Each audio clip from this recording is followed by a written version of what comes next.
Hey everybody, welcome to Reflections, the wisdom of Edgar Casey. We're coming to you as always courtesy of our broadcasting partner moretalk.tv. Joining me today on Reflections is Karen Noy. Karen Noy is a renowned New Jersey-based psychic medium, spiritual counselor, and a healer with a 2-year waiting list. She is the Hay House, author of Your Life After Their Death, a medium's guide to healing after a loss, and also Through the Eyes of Another, a medium's guide to creating heaven on earth by encountering your life review now. Karen is the founder of the Angel Quest Center in Ramsey, New Jersey, where she teaches classes, gives readings, and practices alternative healing. She's a featured presenter at the upcoming ARE conference entitled Life Beyond Death, Afterlife Communication, Mediumship, and Your Eternal Soul. This takes place from November 5th through the 8th of this year in Virginia Beach. And for more about this 4-day training, you can visit our website at edgarcasey.org/conferences. Karen, thank you so much for joining us today on the show. Thank you for having me on. Absolutely. And for our listeners who might not be familiar with your work, can you give us a little bit about your background and exactly what you do, and kind of when did you begin to receive these messages? Oh, okay. It's kind of a funny story. When I was younger, my father used to take me to the racetrack, and I picked the winning horses for him. My mother did not like that. And I'd know who was on the phone before people called. In those days, there was no caller ID and things like that. But let's fast forward. I was receiving messages in dreams from deceased loved ones, but it wasn't the way it is now.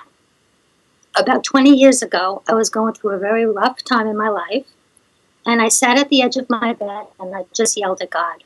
And I asked him if I was going to be okay. And with that, I saw a light that came towards me from the other side of the room. And my first response was, if you're not of God, please leave. But the more I said that, the more it started coming towards me, and it eventually enveloped me. And at that time, I heard an audible voice that said, Lucia Lucina, Bella Lucia Lucina.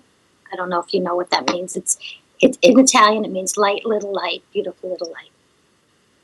After that incident, I started meditating. I didn't know what happened to me at that time, but I do know my life was changed forever. I started receiving messages from those who passed. I started seeing the angels and feeling the angels. And by the way, angels are different than people who've passed. So, and ever since then, I started meditating, and I found out who that light was. It was St. Francis of Assisi. And for those who read my books, I have 3 out now. I'm on my 4th one currently. But it's always about peace and love, and the animals are always thrown in there somehow.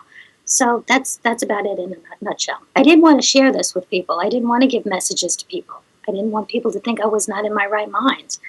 I was very quiet and afraid to speak in front of people. And now I speak in front of many, sometimes thousands of people for the I Can Do It events and all sorts of things like that. Right. And what was it like for you personally, dealing with these changes that were taking place as we were trying to cope with it? Well, at first, I didn't want to share it with people. I was excited, and the more I responded, and the more I shared what I was receiving, let me tell you what happened in the beginning. I said, okay, I gave in, and I said, okay, I'll do healing in the back of a hair salon. So I did Reiki, and I did, energy healing, and I called it angel therapy. And as I was doing the healing, I would receive messages from those who passed. As soon as I connected with their energy, and I'll never forget, one of the first appointments I had, I was doing Reiki on this woman, and she's lying down, and somebody's trying to come through. And he said his name was Robert, and he was showing me a motorcycle. He died in a motorcycle accident. But then he showed me a kangaroo with boxing gloves. And I said, no. This is all telepathically, by the way. We'll talk about how our listeners can do this as well, because it's not about me, it's about what they can do. But let me just tell you the story. So he keeps showing me this picture of a kangaroo with boxing glove, boxing the air, and I said, oh, I can't tell her that. She's going to think I'm crazy. But I finally gave in, and I said, there's a person here named Robert. He's saying he died in a motorcycle accident, but he's showing me a kangaroo with boxing gloves. The woman jumped off the table and started screaming. She said, that's my friend Robert. He died in a motorcycle accident, and he boxed kangaroos in Australia. So I said, okay, because here in America, that's unheard of. I've never heard of that. So I said, maybe, I really am getting messages. So I gave in. And as I was doing the healing, I would get messages and word spread. I started with one client, and then she told a few people, and then they told a few people. And now I'm booked for 2 years ahead of time, and I'm not taking any new clients because I don't know what I'm going to be doing. I want to take the ones who come to see me want to come back to see me again. And then they have to wait 2 years. So I had to, stop for a little while anyway. Right. I love it, and I'm making a difference in people's lives. But the best point I'd love to make, it's not about what I can do. It's about what our listeners can do. And that's why I wrote my latest book.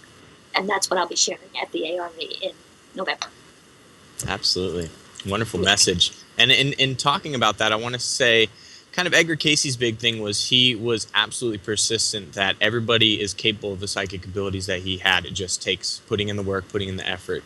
And in saying that, you say that everyone can receive these messages from your deceased loved ones. Can you tell us a little bit more about this, how our listeners can learn to tap into that? Yeah, that's a very good question. There's so many ways. Our loved ones are trying to communicate with us. They want us to know that they're okay. They just want us to be okay, too.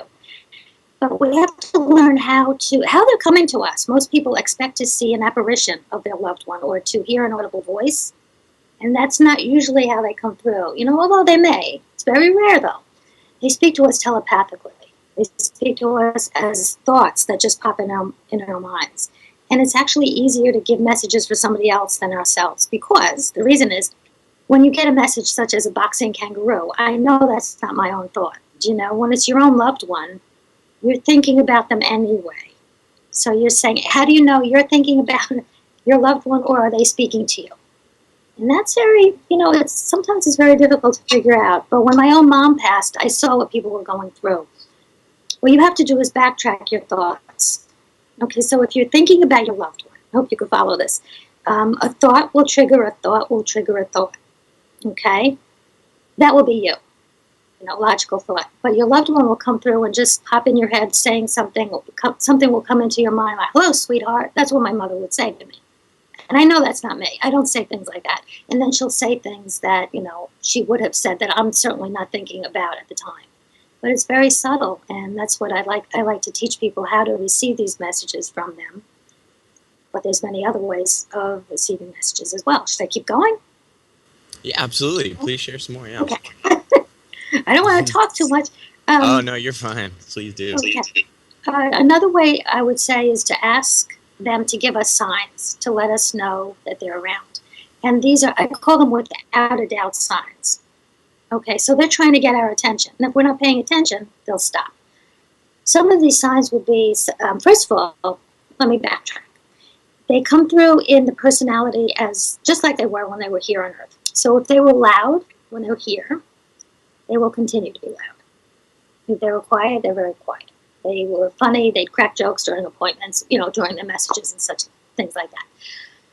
So one of the ways that they like to come through is they like to use their energy to come inside of a bird, a ladybug, a butterfly to let us know they're around us. It wouldn't be any bird or ladybug, butterfly. It could be a turkey, but any bird, they're able to use their energy to go inside of the animal. They're not always the animal, by the way. But it would do something that it normally wouldn't do, such as peck at our window, land on us, scream. If I may, I'd love to share some stories, as I'm going, my own personal story. Yeah, of course, please do. For example, my friend Marion, she passed, and she was very loud, and she was very sarcastic, funny, but sarcastic. So what I did was, after she passed, and I know we need to ask our loved ones to come through, because many times they are trying, we're not paying attention, and sometimes they need our permission. They say, is it okay to give you a sign? And you say, please, yes, give me a sign, and then they will. So what I did was, after Marion passed, I wrote a letter to her, which I also talk about in the book, but I say how to write a letter to deceased loved ones. You just tell them how much you love them and the great qualities they have. And at the end of the letter, I said, Marion, let me know that you're aware of what I've written to you. 2 days later, 2 days later, I have mail. I'm walking down the steps to my porch to put the letters in my mailbox, and a bird is screaming at the top of his lungs in my driveway, just screaming as if to get my attention. So I look over, immediately I know it's Marion. So I said, oh my God, Marion, I love you, Marion. Oh my gosh, this is so wonderful. My neighbor is across the street looking at me like I've lost it for sure. But I did not care. So the bird, now birds don't normally do this. So what I would say to our listeners is they would do something that normally the animal would not do. So animals do not usually scream at you. So the animal followed the bird, screaming at me, followed me to the mailbox, landed on top of the mailbox, looked directly in my eyes. Now, birds don't normally do this. Right? And I had my cell phone in my pocket, and my son was in the house, and I called him. I said, quick, Tim, come outside. Marion's here. He said, huh? I said, Tim, just come outside. Because I wanted him to experience what I was experiencing. And he saw the whole thing. And then eventually she flew away. And 2 days later, a mutual friend of ours called me up and said, you're not going to believe what Marion did. And I said, I sure will. What did she do to you? And she said, Karen, I just painted my kitchen. I opened the sliding glass door to the kitchen. A bird came flying in, dirtied all the walls, and then flew right out the window. And she said, thanks, Marion. So what I'm saying to the listeners, that was typical Marion. Okay, so that's how she came to us, as a bird, but a loud bird, and a kind of a, well, I can't say obnoxious because it was kind of cute, but that was her personality. So that's one way. So there's many other ways. I don't know if you want me to continue with different signs, or do you want to move on? Yeah, absolutely. Yeah, if you can share with us a few other signs, because I know there's so many, there's different ways that people receive the signs. So I'd like to help our listeners out if they're dealing with that. Absolutely. So there's sometimes they like to give us the same numbers over and over, whether it be 1111, 4444, or their birthday, your old address, but you'll see it a number of times. You keep repeating, you look at the clock, it's always your mother's birthday or your grandmother's birthday, something like that. My voice is coming back. Do you hear my voice is coming after I speak? Are you getting a little bit of echo on your end? Yeah. Okay, now it's better. Is it coming in and out, or is it consistent? It's better. No, it's better now. Okay, great. Well, what happens is sometimes they like to pay attention, in other words, pay attention. And if it's your mother's birthday, your grandmother's address, you will know right away who it is. So something like that. So if a car cuts you off, instead of getting angry, look at the license plate. And it might be your address, their name, something like that. And they're telling you to pay attention. One of my clients yesterday, she came to see me. She said, oh, I'm so excited, because I always tell people about signs. And she said she just went to the cemetery to see her father and her mother in the cemetery. And she said, Mom and Dad, please give me a sign to let me know that you're aware of that I'm here, and I love you very much, and I want to know if you're okay. And she said she pulled out of the cemetery, and a truck cut her off. And on the side of the truck, it said Nunzio's son. And Nunzio was her father's father. So she knew right away that her father was saying, hey there, I'm here. So she was just so excited. First of all, Nunzio's not a common name. And it said Nunzio's son. So that type of thing. That's wonderful. Wow. Yeah. Another way they like to come to us, they like to use their fragrance. All of a sudden you'll smell, whether it be their tobacco smoke or perfume, something like that, for no reason, flowers. There's so many. Electricity, they love to play with electricity, turn it on and off, things like that. They love to leave things in our path, such as feathers, coins, and things like that. Have you ever received anything like this? Absolutely. I know I'm counting on you. Yeah, feathers are a big thing. Yeah, absolutely. Yeah. Pretty much all those, all across the board, and more. Yeah. And I'm sure you know that it's a sign. Yes? You do, absolutely. When without a doubt sign that you talk about is absolutely, it's 100% true. And it makes you feel so wonderful. It makes you feel like, wow, they really are here, because it's usually at the lowest point in your life when you really do need a sign, or you just say, I really need a sign to let me know if you're here. Real stuff like that. Okay, let me think. There's another way they love to come to us in dreams. Now, there's two types of dreams, and I want to tell the listeners there is a difference. When they come to us in a dream, it will feel like you've won the lottery. It will feel, sometimes they don't even speak. Sometimes they do. But it will feel wonderful. It will feel like they are right there with you. Whereas a dream from your subconscious it'll feel frightening and how they passed and regrets and all of that. That's not them. That's you. That's your worries about and your guilt and all of that. So a typical dream from your loved one, you wake up and you say, wow, this is wonderful. If I may, I'd love to share another story. Absolutely. Yes, please do. Okay. My mom, as I stated before, she passed 4 years ago. And I just needed to hear her voice one more time. So I started saying, Mom, I really would love to hear your voice just one more time. And I know a few minutes ago I said they don't usually come as voices or as an apparition, but usually it's the signs and they speak to us telepathically. But I was going to be brave, and I said, yeah, Mom, I really would love to hear your voice one more time. So what happened was I went home from work one day. I was so tired, and I took a nap, and I had a quote unquote dream, but it was not a dream at all. I dreamt I was in a crowded place, and all of a sudden, over the loudspeaker, I hear my mother's voice, and she said, I have an important announcement. I have an important announcement. I am okay, and I love you. And I just knew without a doubt, even in the dream, that it was my mom speaking to me. And I said, Mom, thank you so much. I love you. Thank you for coming to me. Who are you with? Who are you with? And then she said something that I didn't understand. And I said, please say it again. I didn't understand what you just said. And she said, I'm with Nanny, who is her mom. And with that, the phone rang, woke me up, and I was able to remember the dream.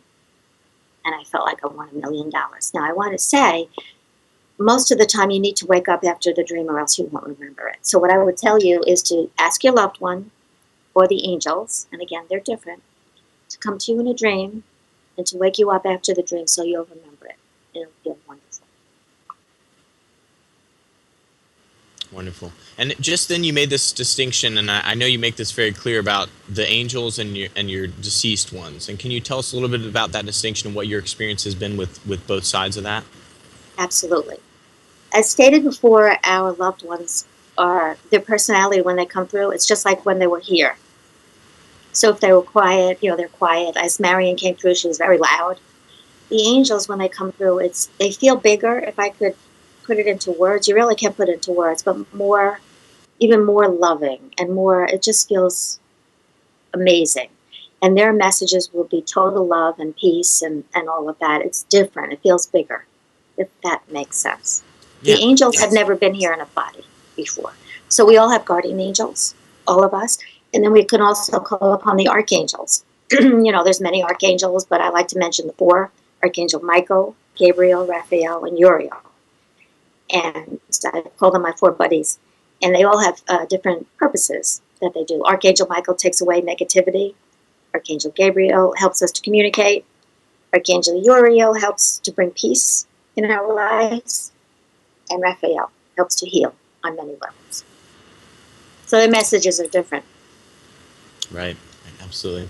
And I'm curious, some of our listeners are probably, dealing with a lot of these things themselves. And I think the reason why a lot of people struggle is because we generally try to avoid the idea of death. We don't educate much about it. And we especially don't educate about what happens when somebody passes over and the sort of things that we're talking about today about how to communicate with somebody who's deceased. So I guess in saying that, can you tell us a little bit about what happens to us after we die? Because I think there's just a lack of information about what genuinely goes on. Sure. So this is from all the messages that I've received all these years, and also from those who've had near-death experiences, who've come back and talk about it, that actually were clinically dead, and they come back to talk about it. What happens after we pass is complete love. Our loved ones meet us on the other side, along with our animals, our pets. Heaven wouldn't be heaven without them, for sure. We're able to see how we have affected each person in our lives. We could see through their eyes how we affected them, whether it was good or bad, as if we are the other person. In other words, we go through a life review where we could see the bigger perspective, the bigger knowing. It's not that in whole eternity you're going to be suffering because you hurt somebody. But what will happen is you'll be able to feel how your actions affected somebody else. And it's that aha moment. I really know what I did now. I really feel it. That type of thing. It's a place of complete peace and love. I cannot even put it into words what it's like because there's no words to explain it. No suffering, no anger, no no negative emotions. It's only love. They could be wherever they want to be with a thought. They could be Right. with our loved ones, and they often say they do. It's not that we're taking them away. We're not keeping them from, I'm trying to find the words, we're not hurting their peace, but I'm trying to find the word, that's okay. If we call upon them, because they want us to know that they're okay.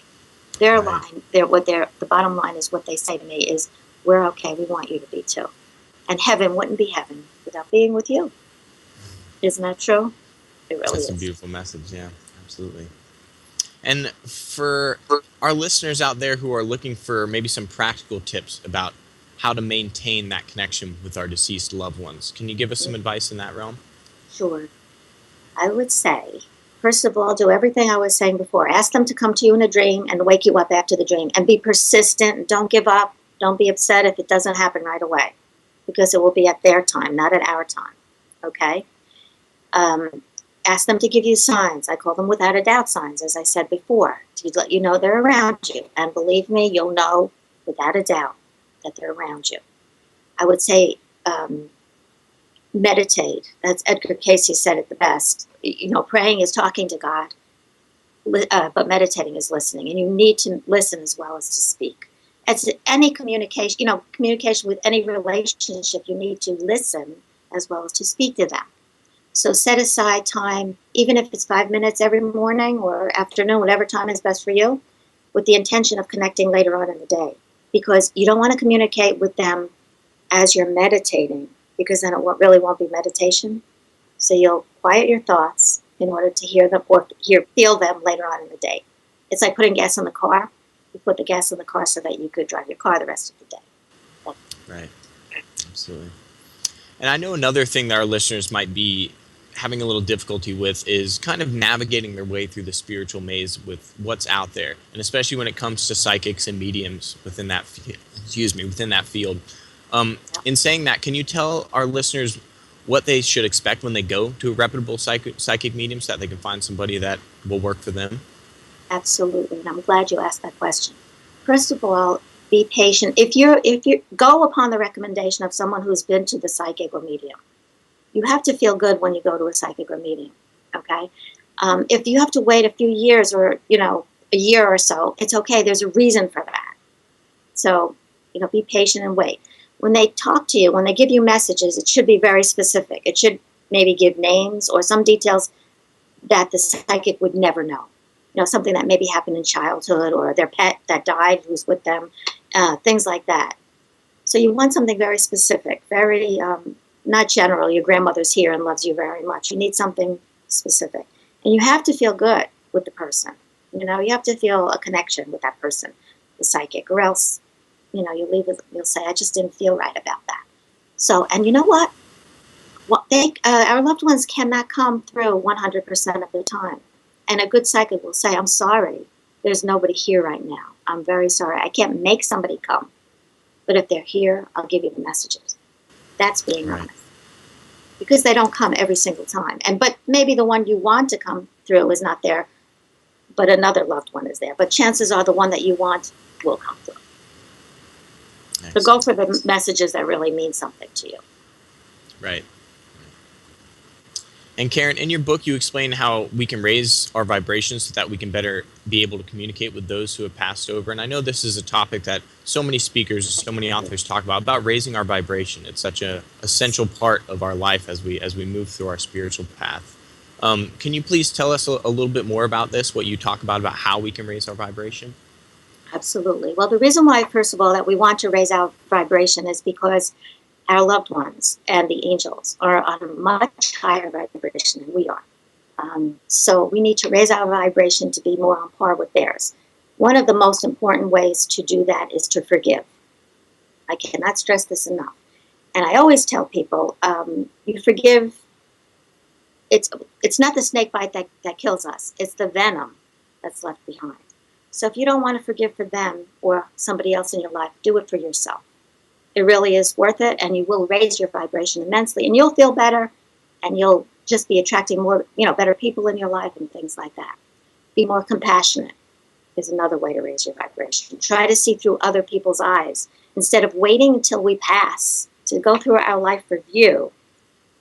right now, right here. Try to see through each person's eyes what they're going through. Try to see where, instead of saying what they did to us, try to see where they're coming from and have more compassion about that. Another way would be to eat more of a plant-based diet. I know not many people want to hear that, and I'm not telling you that this is for everybody. It's not that I'm telling everybody to be vegan. But what I would say is for each person to try it and to see if they feel better and if their connection to their loved ones and the angels is better. What happens is we ingest, the pain and the suffering of the animals. And when you're psychic, when you are very open, you feel that a lot. So what I would say is if it doesn't resonate with you, and by the way, anything that I say does not resonate with you, don't accept it. That's what I tell everybody. You have to feel good within yourself. It's the God within you that says yes or no to whatever I'm saying. Okay? Other ways, I have a little list here. Be grateful. Pray and meditate daily. Become more aware of the angels and deceased loved ones. Reprogram your thinking. Instead of automatically thinking in a negative way, try to see the glass half full instead of half empty. So there's many ways. But the most important is to be compassionate, forgive, see through the other person's eyes. And you'll see your vibration will raise. And how do you do that? Meditate. Absolutely. Wonderful advice. Thank you. And I'm curious, how can we step forward after a loved one's death? Because I know so many people have experienced some very profound, just emotional experiences as they go through losing somebody who's so close to them. And you talked in the book about kind of setting new goals for our future as we move through the grieving process and the loss. Yes. While at the same time, you also talk about maintaining our connection with the celestial realm. Can you tell us a little bit more about this? Sure. So after your loved ones have gone, as they state over and over, they are okay and they want us to be okay. They don't want us to be sitting home, moping around, not going out. It is not disrespectful to go out again. For example, if somebody's lost a loved one, a husband or a wife or a girlfriend, boyfriend, I have clients that wait 10 years because they think it's disrespectful. But every time they come, their loved one says they don't want them to be alone. They want them to be happy again. They're not cheating on their girlfriend, boyfriend, whatever it is. Their loved one is not in the body anymore. So to understand that their loved one wants them to be happy, it's not disrespectful. It's important to set goals. Get out with family and friends and do things that make you happy, feel alive again. Some other ways would be to maybe do things in your loved one's memory, such as set up a fund for them or speak in front of groups of people for that cause, things like that. Keep their memory alive is a very, big thing. Keep their memory alive. Talk about them a lot. Don't just say, okay, they're not here anymore and just forget about them. Most people don't. But they think, what happens is many times when the living loved one comes to see me, they're very upset with their friends and family because they don't discuss the one who's passed. Whereas the living loved one thinks about them all the time. So it's good to talk about them a lot. And a very important thing to do is to banish guilt. No more regrets. Nothing you could have said or done would have changed anything. They left when they did. It was their time. And they see the bigger perspective. If you did something that hurt them in some way, they see the bigger picture.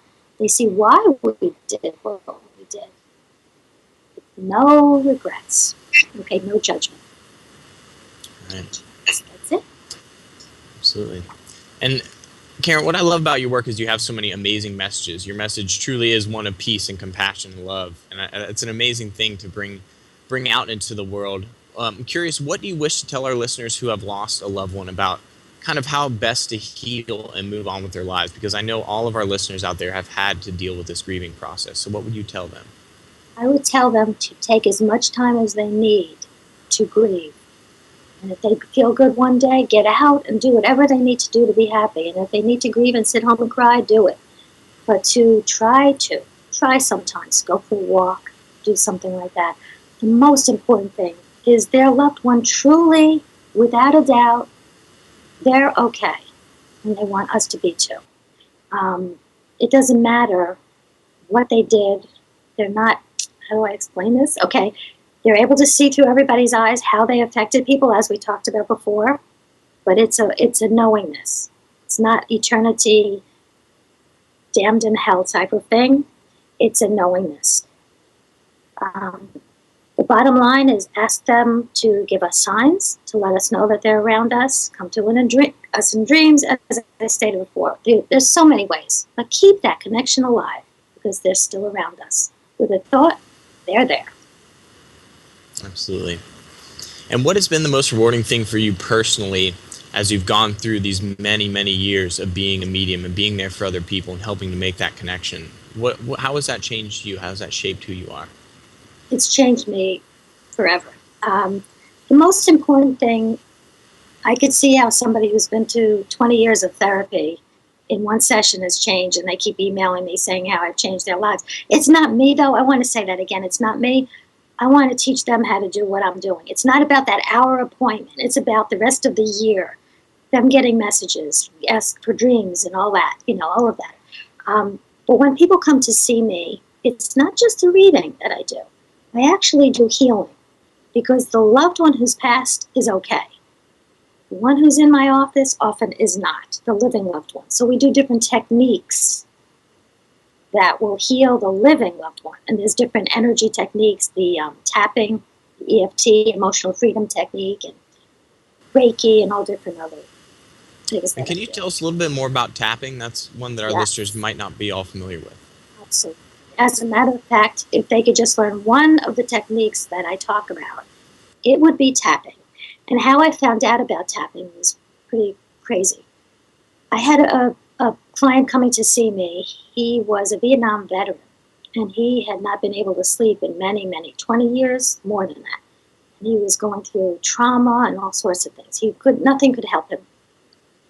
So I asked the angels, I said, what can I do for him? What am I supposed to do for him? And a book fell off my shelf, literally fell off my shelf. And it was the Emotional Freedom Technique, EFT by Gary Craig. It was a little book that I had on my shelf. I never even read it. I said, okay, I think I'm supposed to look at this, but I'll never be able to read it by the time he gets here. So I opened it up, and on the page I opened it up to, talked about veterans, how it helps post-traumatic stress. So what I did was I gave him, when he came to the office, I said, you're not going to believe what just happened. I think this book is for you. I gave it to him, and then, since then I've learned about it, and it's changed people immensely. I've had a young woman who's come to see me, she was actually in high school being bullied, and she came to see me, and I said, wait a minute, before we go on, let's do tapping. I'll explain what tapping is in a moment. And after a few rounds of tapping, gone. All the angst was gone. She stopped crying, and it was just amazing.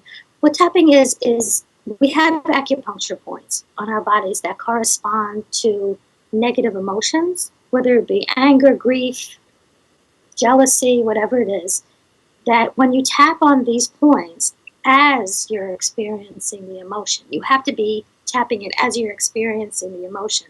You can actually move the anger, grief, fear out, and you will feel 100% better. And the points are something like this and here, and it looks silly, and I'm aware of it. But as we're tapping, I tap with the person, and there's different acupuncture points, and if they're angry, I tell them to shout and yell and let it all out. And by the end of a couple of rounds of tapping, they don't want to yell anymore because they're not angry, or they don't want to cry anymore because they're not upset. I'll give one more story. When my mom, I always love to share my personal stories. I had somebody coming to see me for an appointment who waited 2 years to come to see me. And she was on her way. She's coming from 2 hours away, and she's on her way to come to see me. And my phone rings, and it's my mom's doctor saying my mom only has 2 weeks to live. I was hysterical. I didn't know what to do. And I didn't want to call this woman because she waited so long. So I said, what am I supposed to do? I'm going to practice what I preach. So I sat there and I just started tapping, and I'm crying. And see, this is when it works, when the emotion is right there. When I was crying at the moment, that's when it worked. So I'm tapping, and I'm just saying, I'm going to miss you so much, and I don't know what I'll do without you. And I'm just tapping on the points. By the time the woman came in to see me, I was okay. I couldn't believe it. Nothing would have helped me as much as that. There's no way. There's no way. So when this happened to me, I said, I have to teach everybody what just happened to me. How much it helped me will help everybody else as well with their grief. Wow, wonderful. Yeah. And I'm curious, what was it like for you as you made this transition onto kind of a bigger stage where now you're talking to thousands of people? Is it more difficult to make that connection with the individual, or what has that transition been like for you? For me, how does it feel to me speaking in Yeah, front what of has that large groups? transition been like as going through a medium and then also, going on you're now that you're on such a big stage, you're talking in front of thousands of people. Okay, well, I Has it speak as if changed things for everybody's, you? How's that yeah, evolved? everybody's going through the same thing. So when I speak, it's pretty much everybody's thoughts, how they're grieving and everything. And I go through step by step how to, heal and how to do the tapping. It is different for myself in that I was very shy, very, very shy as a young girl. And people who come to my classes now, they say, Karen, that's you? I say, I know, I can't believe it. The reason is it's not about me. It's not. And when I realize that it's not about me, it's about healing people and helping people, that's when I'm able to do it. But it's much better, I think, the one-on-one because I do healing and it's personalized. But when I'm on stage and speaking to a lot of people, it's almost as good because I try to, I answer everybody's questions and stuff like that. So I'm glad I'm doing it. I'm very blessed to be able to do this. But again, I want to say it's not just about me, it's about what others can do as well. Very important. Absolutely. It's a beautiful message. And I think that message really resonates well with the Casey message, which was all about self-empowerment. It was, I want to teach you through the readings how to do all this and bring all this information out to the world. And I guess in saying that, Casey also talked about the uniqueness of our time and how we are all going to have to go through this kind of dealing with the things that are going on inside of us, learning to connect better with the celestial realm, learning to connect better with ourselves, to doing things like meditation, practicing things like holistic health. And you said that was an essential part of what we're going to go through now. And is that something that you're feeling and getting to experience with the clients that you're working Oh, with? absolutely. Absolutely. I feel it's much stronger now than it ever was before. And more people are becoming more aware that this is not all there is. And I tell people, people who are scientific, I tell them that energy doesn't begin and it doesn't end. So the energy of who we are continues. It's not something I think or believe, it's something I know without a doubt. And my wish is for everybody to know that too. Wonderful. And Karen, coming up in November, you're going to be a featured presenter here at the ARE conference. And this conference is entitled Life Beyond Death, Afterlife Communication, Mediumship, and Your Eternal Soul Conference. And for our listeners, that's November 5th through the 8th, and we'll give them all the information to register that. But I'm curious, what do you hope your conference attendees take away from your conference presentation? What do you hope they experience? I'm going to teach them how to heal. I'll be going over the emotional freedom technique. That's very important. I'll be teaching them how to receive signs.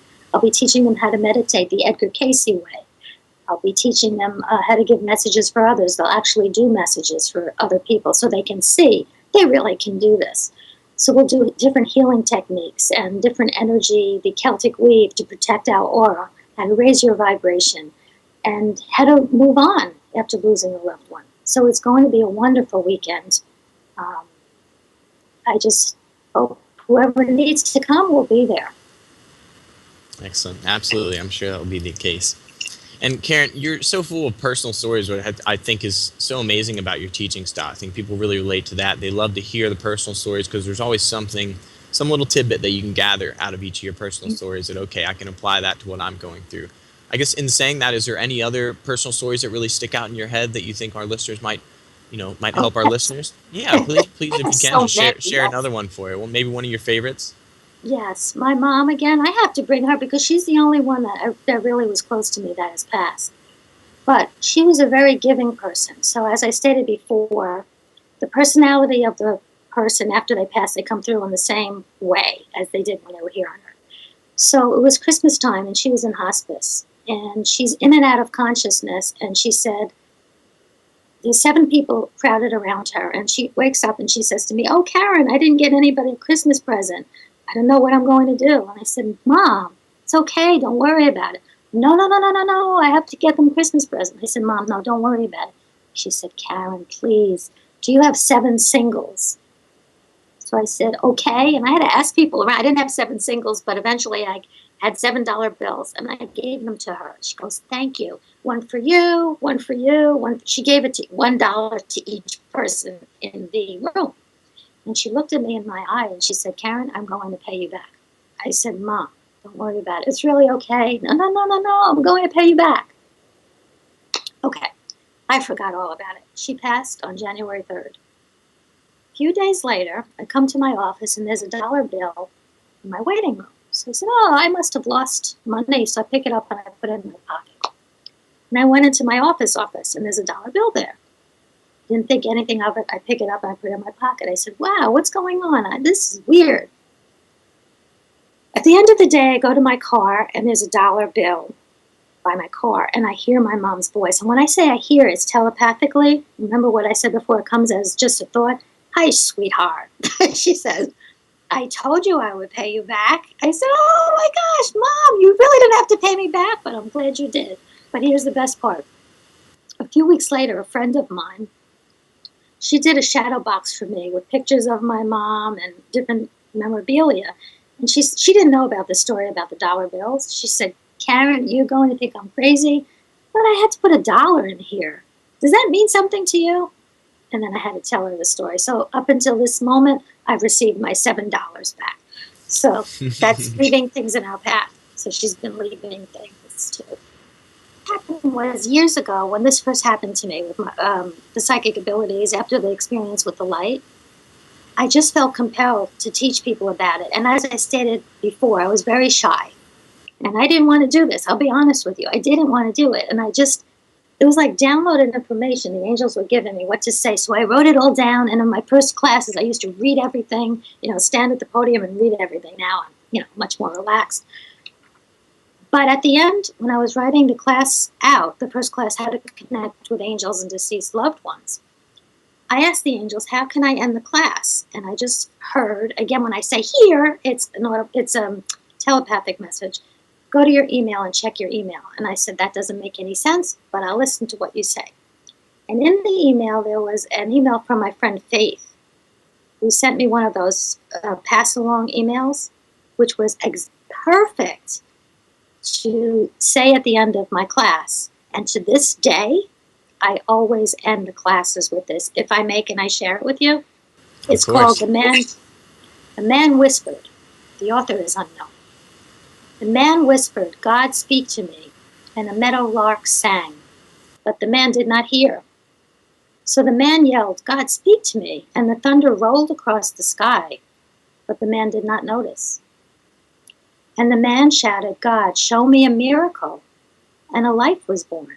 But the man did not know. So the man cried out in despair, touch me, God, and let me know that you're here. Whereupon God reached down and touched the man. But the man brushed the butterfly away and walked on. Don't miss out on a blessing because it isn't packaged the way you expect. Be open to receive, and you will. It's true. I love that. That's beautiful. And it's so true. It really does. Things, synchronicities and little signs, they will come in all different packages. So you've really got to stay conscious of it. Absolutely. Oh, wonderful. You really are okay. Karen, thank you so much for joining us today on the show. It's really been an honor listening to you and just getting to enjoy your own personal wisdom. So thank you so much for sharing all your stories and for sharing all the wonderful tips for all of our listeners. We really appreciate that. Have a great day. Don't miss your chance to catch Karen in person at the Association for Research and Enlightenment in beautiful Virginia Beach, as she is a featured presenter at the upcoming conference entitled Beyond Death, Afterlife Communication, Mediumship, and Your Eternal Soul. This conference takes place from November 5th through the 8th of 2015. And if you'd like to register for this and other conferences offered here at the Association for Research and Enlightenment, you can visit our website at edgarcasey.org/conferences. On behalf of everyone here at the Association for Research and Enlightenment and moretalk.tv, I'm your host, Brenton Bickerstaff. I hope everyone has a wonderful week, and thank you so much for tuning in to Reflections, the Wisdom of Edgar Cayce. Much love.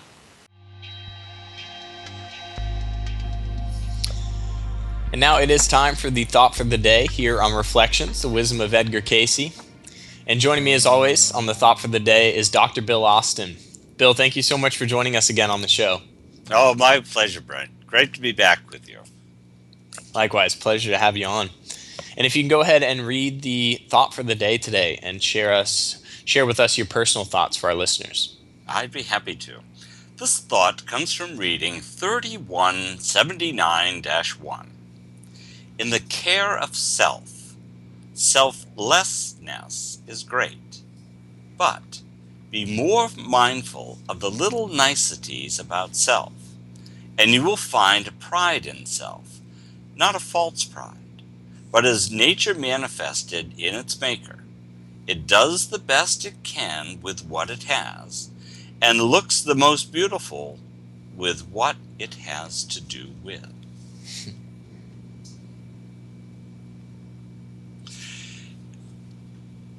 Years ago, there used to be this buzzword. You may not be old enough to remember this, Brent, but for us old-timers.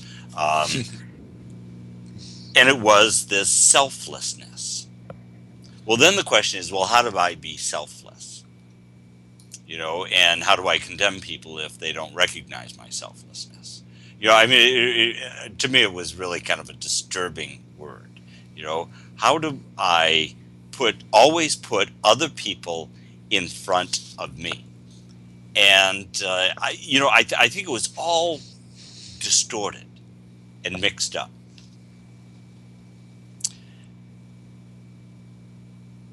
We talked in the past about looking at our mental attitudes. I believe you called them mental patterns. And by doing that, if we kind of keep a log of that, we can see when I've been a nice guy and when I've been not such a nice guy. What's my pattern in there? And he's talking about write down these little niceties. When something happened and you didn't flare up, but you were a little bit kind to someone, and you didn't blast them out, or maybe you sent them a little blessing. You weren't trying to put down yourself, meaning selflessness, but you were almost honoring yourself and the other individual. And it's okay. I like the way he says it's okay to take some pride in that you did something nice for someone. You held the door for someone. You smiled at someone. And they don't have to be big things, but they were just nice little things along the way that perhaps touch someone in ways that we don't even understand. That's just what that person needed at the moment. And then that's going to be reflected through that person in many different ways throughout their day, their life, which will affect other people as well. But if we can just sometimes, the selflessness, if we can just take a moment to be that other person,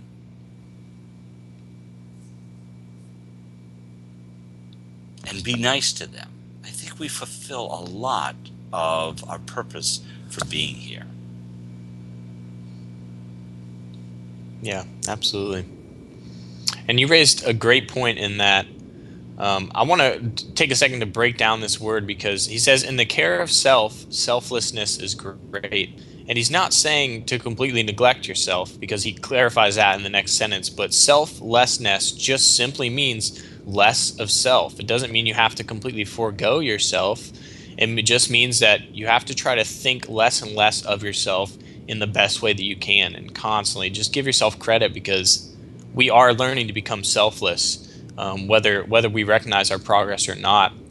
And he goes on in the next sentence to say, but be more mindful of the little niceties about self, and you will find a pride, not a false pride, but you'll find this incredible sense of pride. And that's what it's all about is thinking less and less of self, but also remembering to pat yourself on the back, to remember that, I have these talents, I have these skills.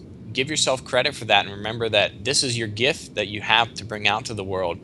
So it's so important to be selfless and give as much as you can, but you also have to remember to bring it back and say, you're doing a great job. You were able to make this person smile today. You were able to help lighten their load a little bit. You were able to, just make their life a little better.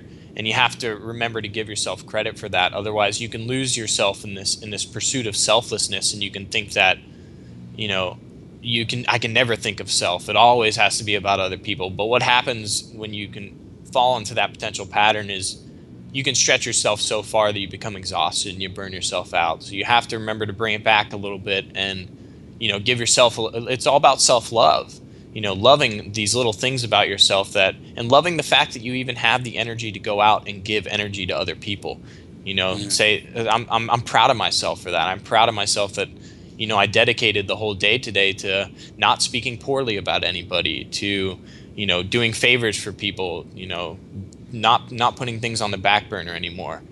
And that to me is what this thought is all about.